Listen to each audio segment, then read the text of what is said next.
एक दिन गौतम बुद्ध अपने शिष्यों के साथ एकदम शांत बैठे हुए थे। उन्हें इस प्रकार बैठे हुए देख शिष्य चिंतित हुए कि कहीं वह अस्वस्थ तो नहीं है।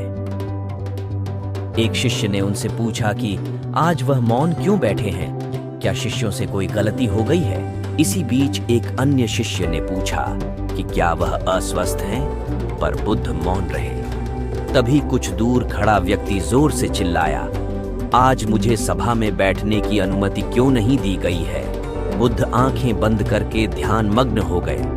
वह व्यक्ति फिर से चिल्लाया, मुझे प्रवेश की अनुमति क्यों नहीं मिली? इसी बीच एक उदार शिष्य ने उसका पक्ष लेते हुए कहा कि उसे सभा में आने की अनुमति प्रदान की जाए।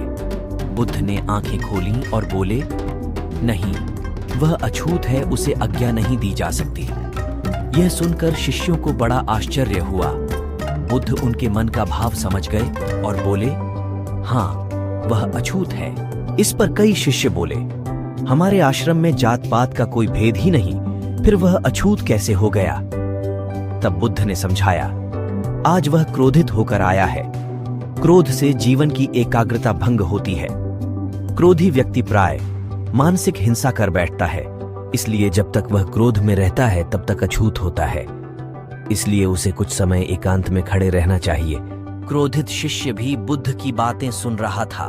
पश्चाताप की अग्नि में तप कर वह समझ चुका था कि अहिंसा ही मनुष्य का महान कर्तव्य व परम धर्म है। वह बुद्ध के चरणों में गिर पड़ा और कभी क्रोध न करने का प्रण लिया। शिक्षा, आशय यह है कि क्रोध के कारण व्यक्ति अनर्थ कर बैठता है और पश्चाताप उसे बाद में होता है, जिसका कोई लाभ नहीं मिलता। इसलिए हमें क्रोध नहीं करना चाहिए।